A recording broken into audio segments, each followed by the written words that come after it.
Hello everybody and welcome back to the AirMech Double Kill Tournament presented by Grizzly Wing, sponsored by Carbon Games, organized by RUI. My name is Steve and this is OPTV Live. This is Bracket AB Game 2.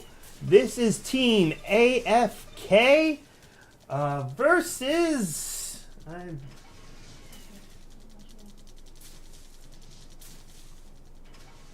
Angry Nubs. I'm sorry, I forgot the other team name. Okay, so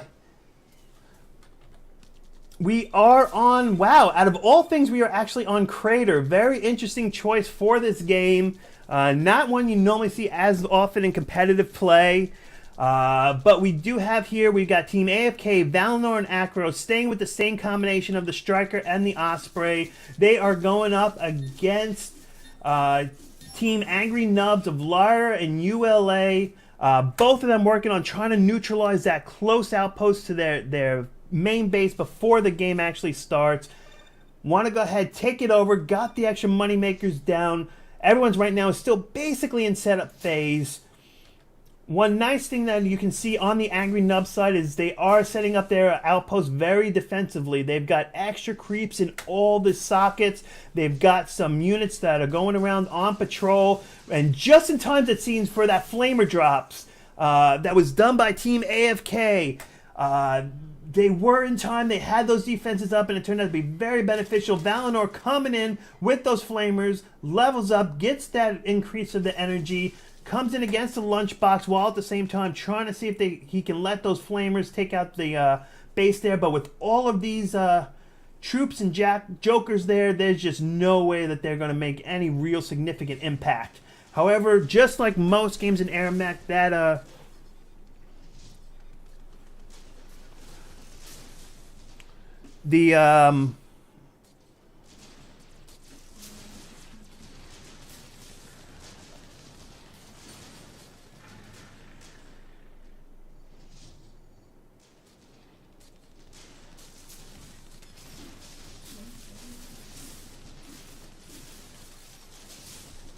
okay, sorry about that. Slight little side distraction there.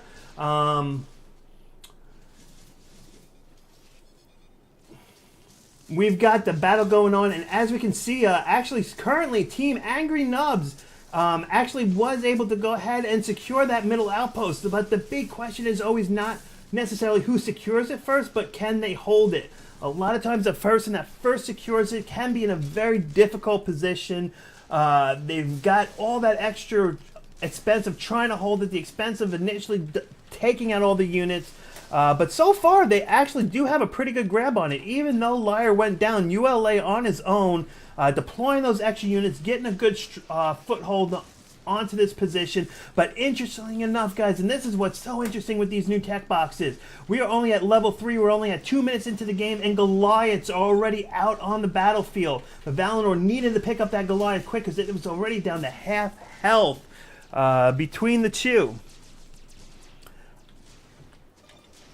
And LaiYR, ULA doing a fantastic job of holding this middle outpost. I mean, maybe they knew what they were doing when they picked Crater.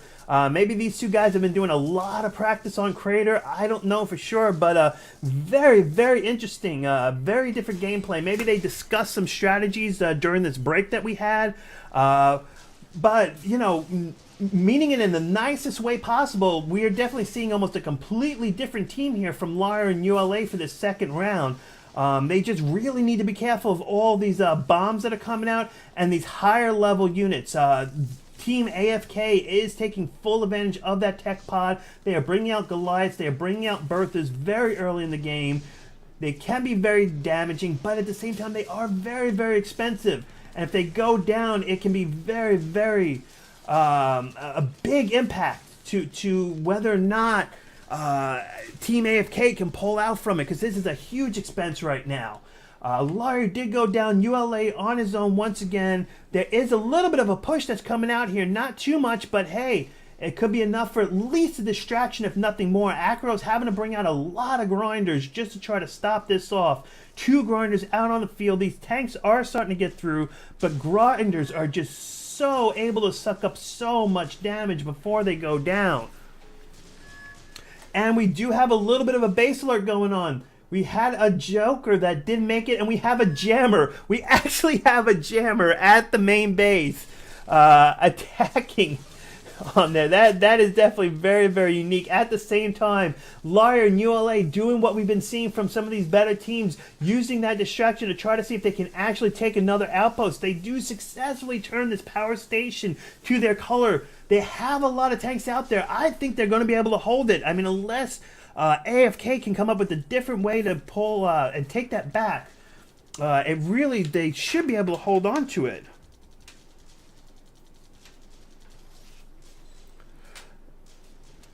And give me 1 second, guys.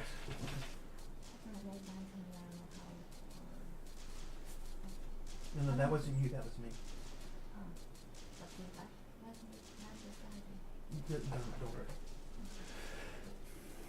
Alrighty, so that tank push is going on. Sorry that just a little bit up on here. That's why we do kind of ask when you guys are on the Twitch to behave in the proper ways and stuff like that. As you see, it can be a little distracting for the streamer when we have to deal some of the other stuff.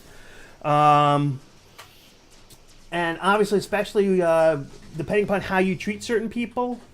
Anyway, I'll get into that more after this game is over because I really just want to focus on this game. Right now, this is a tremendous change around for Team Angry Nubs. Completely different team here. I don't see, there's no way Team AFK is pulling out of this one. We will go into a game 3.